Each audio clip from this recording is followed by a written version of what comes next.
Hello and welcome to the post-practical lecture for experiment 3. So the assignment outline, in this assignment you will be writing a full report. So that includes the introduction, which is of course the aim and the background as well, a results section, a discussion section and references, and then there's a section on your completion, overall impression and plagiarism free. This plagiarism free is very important because there's two levels. So if it's a assessment of that you have committed complete and utter plagiarism, of course, it will be escalated to a postgraduate committee, which will then take it further, and legal services, which will convene and determine whether or not you will be allowed to study further, which means, this mark is actually irrelevant. Or if it's just a case of like you have struggled to keep your report plagiarism free, I will penalize you with these 10 marks. Yeah, so I've added this section because I know the full report writing is notorious for some plagiarism. So anyway, this section is included there. And then, of course, we will go through all of these and then we'll also discuss the results section a bit more in detail. All right. I think we've covered introductions and aims and things like that like 14 times now. You've done it in CMY 282. You've also done it in 285. But just to cover some main points, as always, remember, you need to introduce your topic and place your report in context. Really motivate your problem. So give the motivation for the project. Explain why. So essentially, the aim of the project, but also motivate why. Give background on why the project actually needs to take place, but give it its importance and think like a chemist as well as a non-chemist. In other words, in industry, why would one synthesize these complexes? Why would one be interested in their conductivity? Why would one really care about them, essentially? Is it just a second year project, or is there actually some use for them? Read up, look if there's some use for them. Maybe there is, maybe there isn't. Reuse reaxes, very useful tool for this kind of thing. Also, something which I like to include in my introductions, which I've thought of now only, but haven't really ever said before, but what you can add is something like a brief outline of the report structure. So in the final paragraph, you just basically explain how the report layout will be, and you say typically what is going to follow a results section of this section. There's also going to be a discussion. But it's not necessary, just essentially just explain like a textbook would have introduced it to say, what are we going to look at? We will look at this, and how are we going to look at it? The structure of the report is as follows, normal structure of the report. Just a short mention on that if you want to, but that's not necessary. And then also, you can use the introduction in the practical manual as an inspiration. So the Werner versus Jorgensen argument, whether or not something is in the inner sphere or not in the inner sphere, that's essentially what this practical was about, right? So to determine whether or not we wanted to synthesize and characterize them, but the old age story was Werner and Jorgensen determined or synthesized these complexes first, and the argument was, what are the structures actually, and what is the structure ultimately what we get? So, how do we know this is indeed the structure? Where is the chlorine? Where is the amine? Where's the nitro group, the counter ion? Is it a counter ion, or is it an actual ligand that's still part of the sphere? So look at those molecules or those complexes drawn by Werner and Jorgensen. Argue, say that, briefly mention why that work was important, that links to your background and your motivation and your problem statement, and say like, how does it link to organic synthesis and the modern ways we do things? How do we synthesize and characterize, and what are the techniques we are going to use? So that introduction gives you an idea of how they did things, or what the kind of questions were they asked way back when. And now you have a new perspective on how we do things now. Because we sort of know how complexes look and we know how molecules look, so we have this, we actually have this bias towards how a system is. But imagine not having an idea of how a molecule looks and trying to figure out what it is. So use that as inspiration for your introduction. And then just a note, there's no method section required, so please don't include a method section. Okay, that's just a note I wanted to add. Maybe I should even highlight it. There we go. There's no method section. Cool. All right, moving on to the results. So in your results section, I would like to start with your yields. So for your yield, you of course need balanced reaction equations, you need the theoretical yield, you need the actual yield that you obtain in the lab, and then you use those two yields to calculate the percentage yield. So your actual yield, your expected yield, this one divided by that one gives the percentage yield. And if you think about it, you're going to do this 5 times for 5 different reactions, right? So what typically would you do if you have to repeat the same information with something 5 times? You have a reaction equation, a theoretical yield, an actual yield, a percentage yield for 5 different things. What does what writing tool do we typically use? A table, right? Okay, so a table would be nice. So you'd say in the results section, I think something nice always to start with the complexes. You say these are the synthesized complexes, and in table this we summarize the reaction equations, give the theoretical and actual yields, and thereafter you continue and you give things like the conductivity measurements. Remember, the conductivity measurements contain standards as well as your complexes conductivity measurements. So again, there's some tables for you to figure out how to use some tables to list that in data. IR measurements, you have to include the spectra. Just on the IR measurements, you don't have to include the spectra as large as they are in the practical guide. You can shrink them, you can make them smaller so that they're nice and neat, fit on a page. So we don't have to see like 20 pages of IR spectra. And you should notice that there's a bit of a difference. So this doesn't say results and discussion section. We now have just a results section. So you need to switch your mind and remember that there's no discussing of the results. This is simply the listing of the information. So it's a concise collection of all your observations, instrumental readings or data. So in other words, you need to give all the information here regarding the crystal structures, the crystal morphologies, the theoretical yields, the balanced reaction equations, the IR, whatever, with of course, remember tables and figures and whatever are always introduced, sort of said what the reasons they are given there, what are their use, but there's no discussion of them. So you don't discuss anything here yet. You just give them here. Right. Okay. So it's just the results section. Okay. Then just for figures, tables, and whatever, remember they must be captioned and numbered. Tables are always captioned above the table. Figures are always captioned below the figure. Yeah, that's essentially what I wanted to say for the results section. So remember these points. What's not listed here is that thing about the crystal morphology, the shape, the colors, the sizes. You can use the pictures that are available on ClickUp for that. You don't discuss it, you just provide it. Remember, that's a result and an observation. So you can make a table with listing and lists their shape, their morphology, are they rough or fine, or what summarize their information. You see, so there's actually a bunch of tables that you can have in this section. Right. All right. So this is a results section. Now we move to the discussion section, which is a separate section. In the discussion section, you need to, of course, then comment on your results. And I say here is like a discussion plus conclusion section because you can sort of discuss and conclude within this section. So you discuss what the results mean and conclude what have the aims been met we set out to meet at the beginning. So in other words, the IR measurements, the characterization of the conductivity measurements, the morphologies, etc. Have we done this? How do they look? Were we successful? So you conclude in the same breath when you discuss. Anyway, getting back to the results. So let's first start with the yields. Remember, we started with yield. Your question is, was it high or low? Why was it high? How could we improve?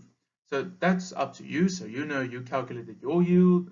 You know what went right and what went wrong in the lab. You might have theories, whatever. Here's your opportunity to explain, conclude, say why, okay, how can you improve? You know, some future work. Where is there room for improvement? Don't say I need to. You say we need to, and say it softly. You know, don't have things like, you know, I need to be less of an idiot. Say like things like, we need to improve our overall handling of chemicals.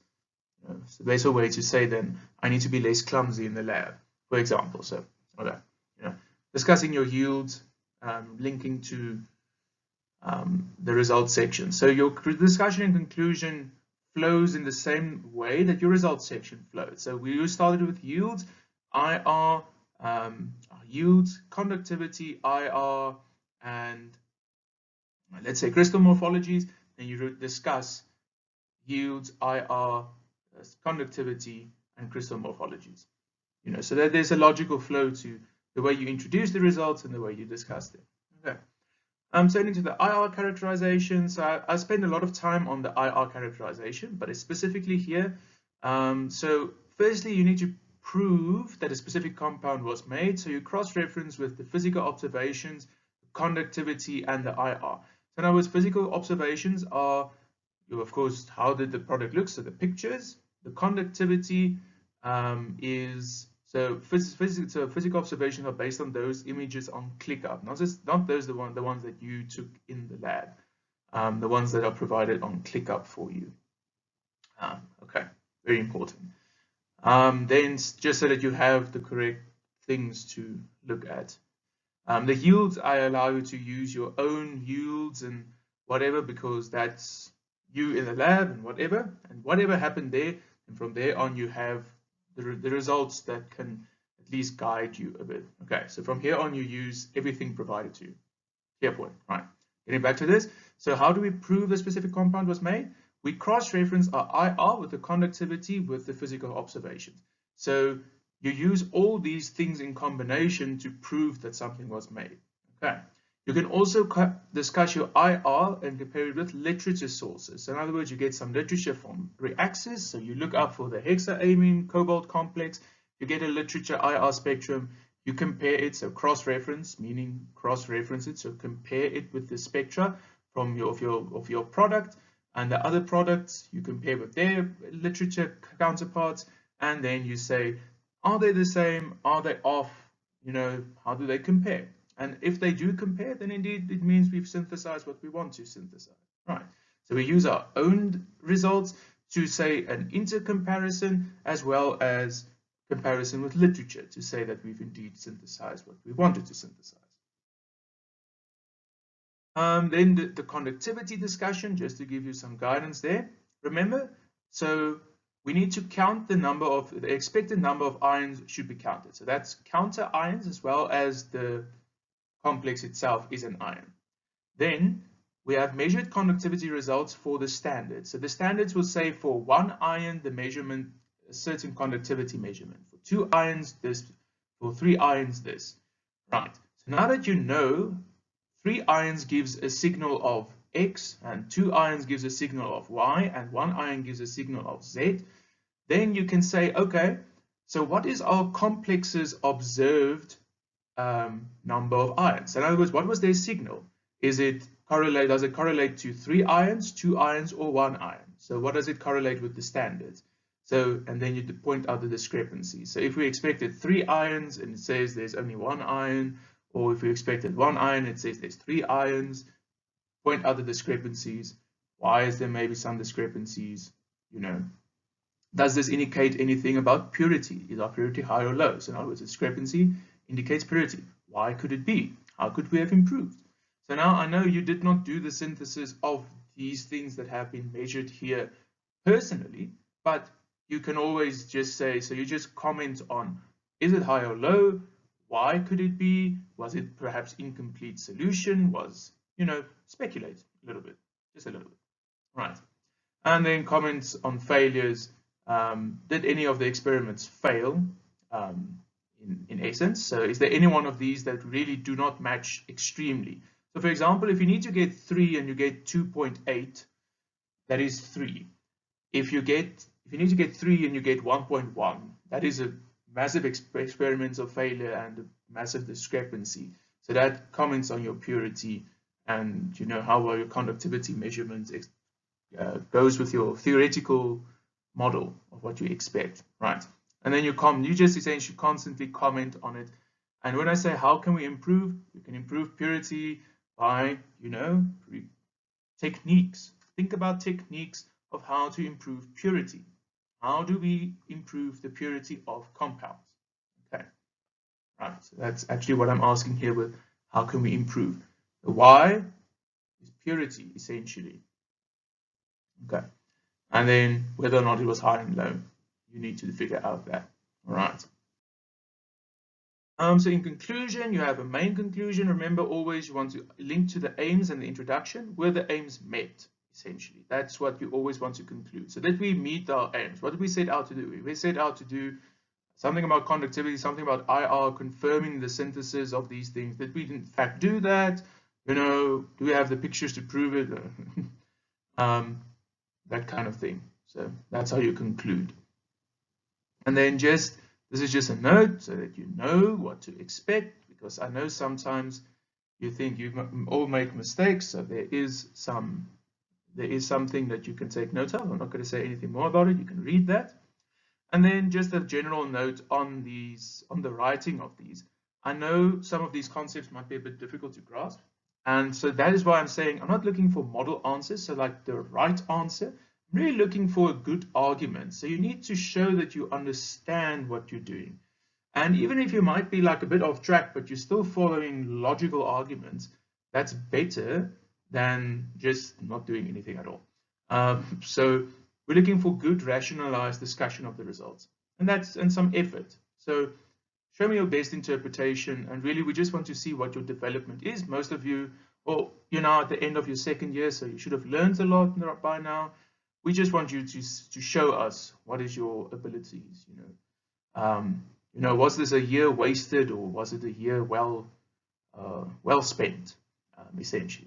Okay, so really just spend some time looking through the results, think about them, really try to place them in context, and hopefully they'll make a bit more sense. It makes sense if you go through the argument a few times and look at all the data together.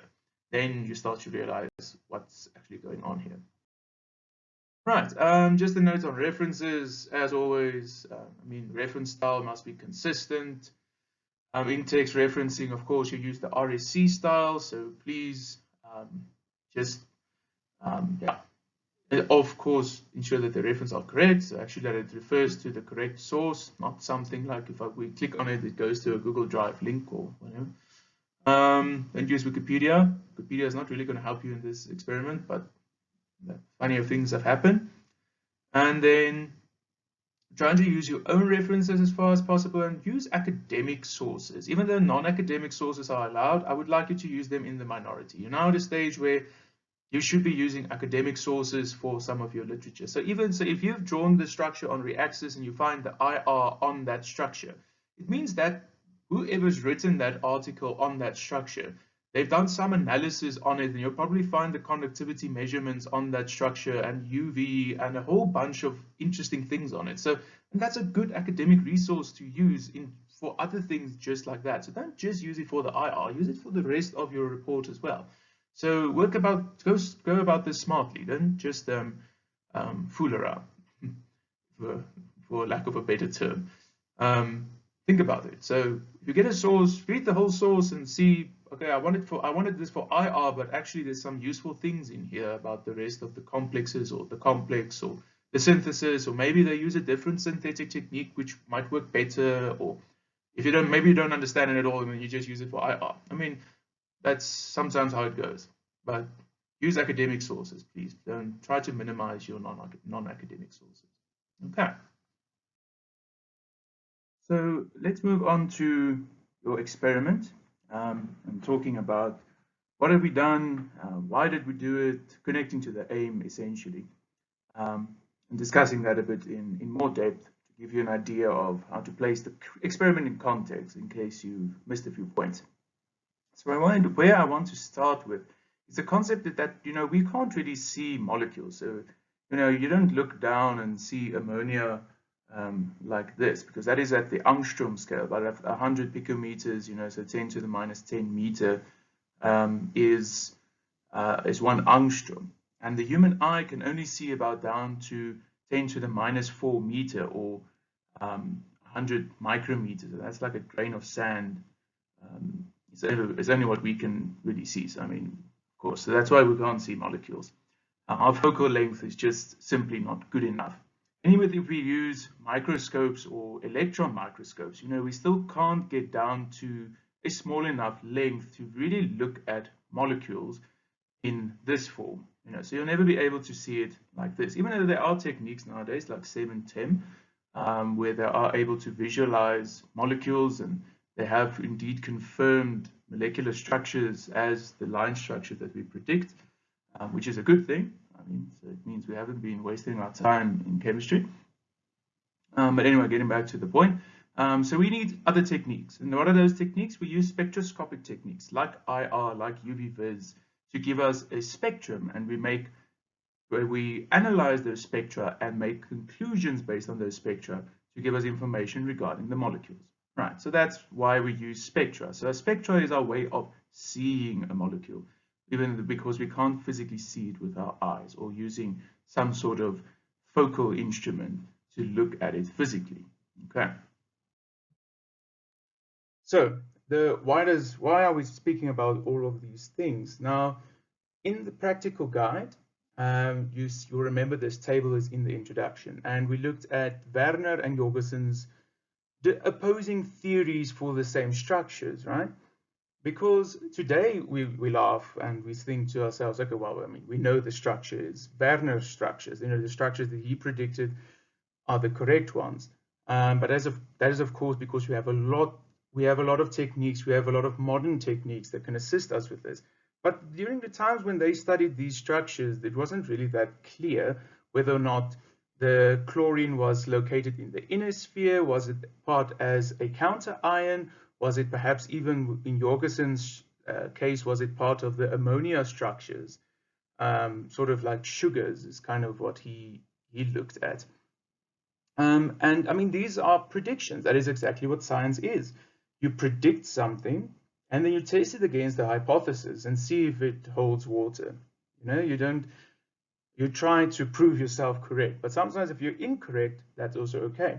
And even in modern days chemistry isn't a set science yet. We still don't understand things like bonding, which seems so simple because in first year, I mean, you were taught bonding, and in this course you were taught Lewis structures and whatever, but bonding is really a big debate. There's still a big debate regarding what is really a chemical bond, how does a chemical bond look, what do we call bonding, what are different kinds of bonding. So yeah, okay, but let me get back to the post-practical lecture. So Werner was the first to predict things like octahedral structures, right? So in other words, what you've been studying here in 285. Whereas Jorgensen predicted some sort of a linear structure that he tried to rationalize and prove. And the way that this was proved and how we can prove it, firstly is of course using the IR, but what they technically had is, okay, so firstly, two wildly opposing structures, but they had a difference in the number of molecule or ions in the molecule. So in other words, this one has different ions. These are neutral structures. So I hope you've noticed that. So these Jorgensen structures do not contain charges, whereas the Werner structures all contain a charge, and that's why you have counter ions. And in this case, there's no counter ions, so you see the number of ions is 0, 1, 2, 3. Whereas in Jorgensen, there was a difference in this case. So Jorgensen would have predicted, okay, the chlorine, so he thought the chlorine goes to the ammonia, whereas Werner suggested it was a cobalt complex and chlorine anions, which crystallize alongside. So that's the main difference, right? And in these two, you can especially see the biggest difference. So otherwise, I mean, they would have said the same thing. There's chlorine, but in this structure was the main difference that they predicted. So here you can see it's part of the inner sphere.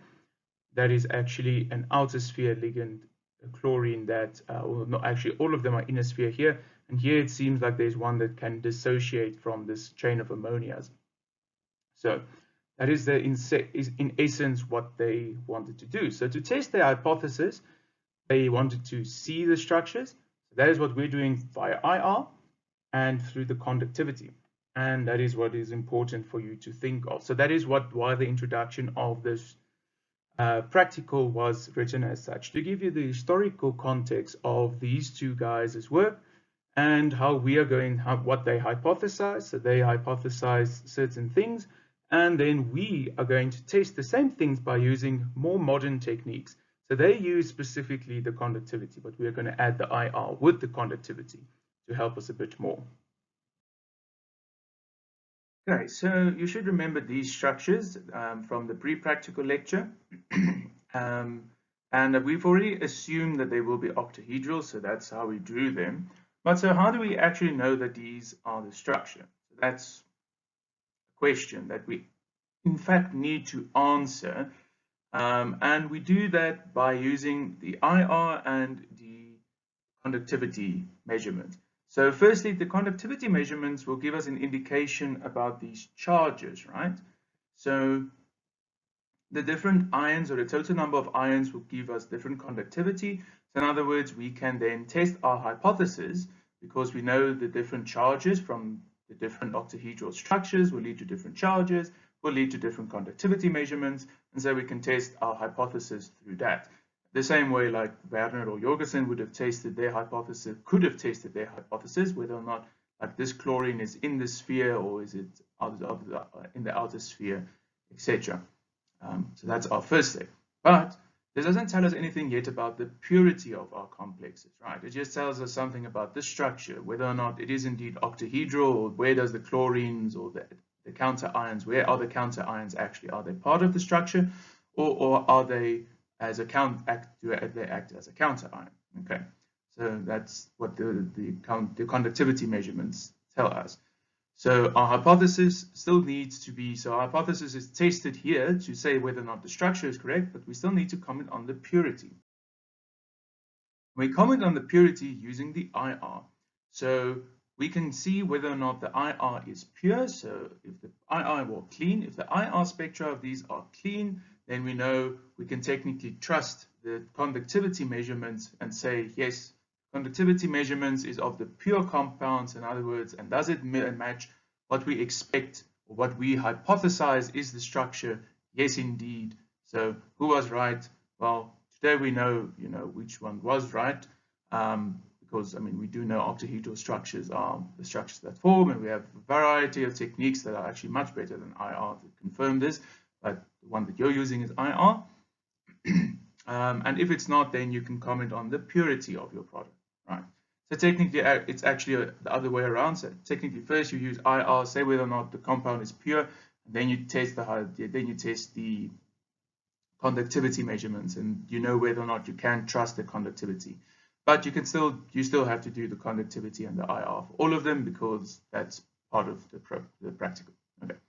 Anyway, so I hope this makes sense. So you're hypothesizing that these are the structures, and then you're testing whether or not they are actually the structures through the conductivity, and you're testing the purity through the IR. Okay, so you synthesize them, you characterize them, you theorize or hypothesize a structure for them, and then you confirm it through the techniques. Right, okay. Okay, so let's move on to using the IR for characterization. So I'll do a few examples, and I'll also speak now how to compare these complexes to one another. So like I said, we're going to do comparative analysis. I feel like a broken record saying we're going to do comparative analysis. And we take two spectra and we compare them directly, looking for differences. We're not going to try and analyze each and every peak, right? So how I would like to start is by looking at these complexes first. So we see here we have a hexaamine, then we have a pentaamine monochloro, and then we have a tetraamine dichloro complex. In other words, these ones are really nicely comparable. So every time we just substitute one more chlorine or one more amine for a chlorine or for a chlorido ligand, and in other words, these all should be quite comparable. So they see what the effect on the amine stretch and bends are. What are the effects of the chlorine? Does the cobalt chlorine stretch? appear in the spectrum, that kind of thing. And of course, you can directly compare their conductivity measurements as well, because there's a clear change in their charges. Right. Then the second comparison or the second set of comparisons that you can do is with these ones. So here you can see you have the same number of amine ligands down here. So every time you have a tetraamine or 4 amines, but you have here 2 chlorido Here you have the carbonato ligand, so bidentate ligand, and there you have the 2 nitrido ligands on either side of the cobalt. So here you see there's chlorine, here you have oxygen with those. So those two are very nicely directly comparable to see what the differences is between 2 chlorines and 2 of these ligands. This one is slightly different, but of course, remember, it's going to have that carbonyl peak, which is going to be ultimately different from those other ones. Just like this one will have a NO peak, which will be ultimately different from all the other ones. Right, so comparative analysis. Good way to look at it. So this way down, that way down. And then you use that carbonyl peak and use that nitro peak to compare to overall to one another. Right. And then all of them have amines. So you can comment on the intensity of the amine bends and stretches. Remember when we looked at the theoretical spectra. Okay, so we're going to look at some examples now of just what I typically want you to do. Remember, I don't want you to analyze every peak. So you analyze a few, just the broad ideas. You identify them, you discuss them, and summarize them nicely in a table to explain what you're trying to say, or in paragraph form, and then we go from there.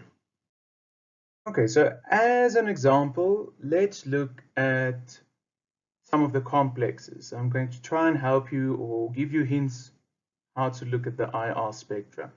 So let's take, for example, our hexaamine cobaltate, and then the one with the 2 chloro groups, because we should see the biggest difference in NH3 stretches between these two, right? Because there's most number of NH3s are replaced.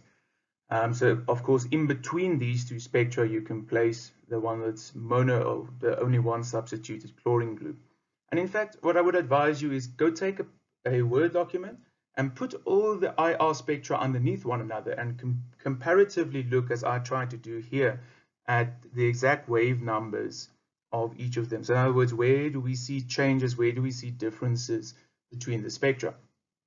Okay, so how to do that? So let's say firstly, the biggest one we can see here, well, not the biggest one, but one of the two biggest is here is a little double hump. And here this double hump is basically gone. You can still imagine that it's still there. There it is. But you initially only basically see that hump. So we would say that, okay, that has something to do with the change from NH3s. So 2 NH3s have been replaced by chlorine ligands. So in other words, this has to be correlated with something that the NH3 groups do comparatively or relatively to one another. So in other words, we have cis and trans ones here, but we have a group or 2 groups less. We can also see here we have 3 peaks, whereas here we only see one very broad, but it's probably that one that's just a bit stretched out more. Then we see the same, that thing there for that. So that's also has to do with the difference between the chlorine and the amines. And this is exactly how you need to compare these IR spectra. Please don't try and characterize each peak. So in other words, please don't go and say that this one, this one, this one, this one.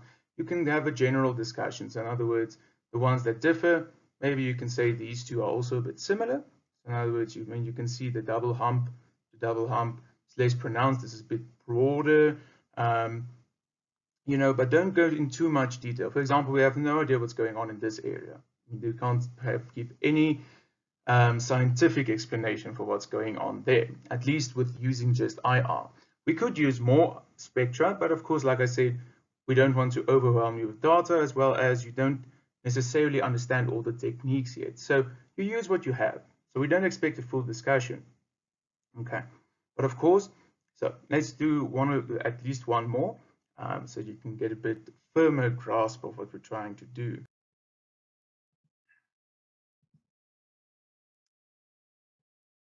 Okay, so let's say, for example, so now we have our chlorine one, or our dichlorine one. We're going to compare it to our carbonato ligand. So in other words, remember down the series that we had on the previous, or a slide or two ago, to compare these two. And I want to highlight three regions for this. So the first one here is that we would have expected a very strong carbonyl. So carbonyl is C double bond O, stretch around about between 1,600 and 1,800 wave numbers per centimeters, you understand? And it's actually quite interesting that we kind of see it. So you can imagine that there's a double hump there. So there's a hump, but it's not really that present on top here. Or actually it is already starting to form here, but less so. And one might argue that it is because we used this complex to synthesize this complex, right? Remember, we had the 4 complexes, or the 3 complexes synthesized from this one, and the hexaamine one was on its own. So in other words, this might indicate that there's some contaminant between these two structures. So some of this reagent is unreacted and it's still crystallized alongside our product here. That's why this hump didn't completely disappear. So there you can see there it is still. You would have expected it to be there and then very sharp peak down there if it were pure, because there's also a difference between these two peaks. In a similar fashion, you can see here's a very small peak present here, but it's much more pronounced the moment you go on top here. So that also gives a good indication that at least something else has formed here. Like this is a completely different structure from what this is, even though there are certain aspects, some of it together. And again, similarly here on the top here we can see it's a broad one hump, and here there's a second hump starting to form for the IR. So this is exactly how I want you to analyze the IR, just very generally. Please don't try and go into details. Remember which structures you use to synthesize which materials, and compare those directly, compare the ones we can do directly. Try to identify different peaks. For example, you see this peak is still present, this peak is still present. In other words, what is that probably from? It's probably from your amine groups, right? Because if it's there and there, then it means that your amine groups are responsible for those things, because those are the only ones that are present in both structures. Also, you don't necessarily need to give the structures exact, or the peaks exact wave numbers. You can say in the region of 3,000 to 3,500, or in the region of 1,500 to 1,800 we see. Okay, because some of them aren't marked. For example, the second peak here, you don't know what it is. So you can just take a general discussion. I don't expect a full characterization. So in other words, you don't have to analyze, like I said, every peak. You don't have to give answers to all the questions. You can point out certain aspects. In other words, little things that you see, like we did here with the red circles or the red ovals. Highlight those changes, those differences. Try to explain it. If you can't, even just acknowledging the fact that there is a difference is good enough for me, because I know you're not that skilled yet. So that's perfect. At least if you can acknowledge or find the differences, then it means you're already 95% there, because all you need now is a bit of theory to understand a few things better.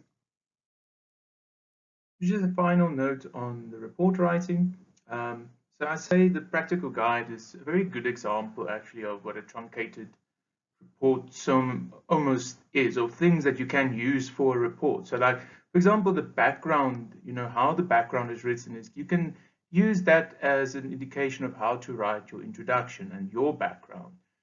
Your aim. Also, how figures and tables are presented. You can use that as inspiration for how you can present figures and tables.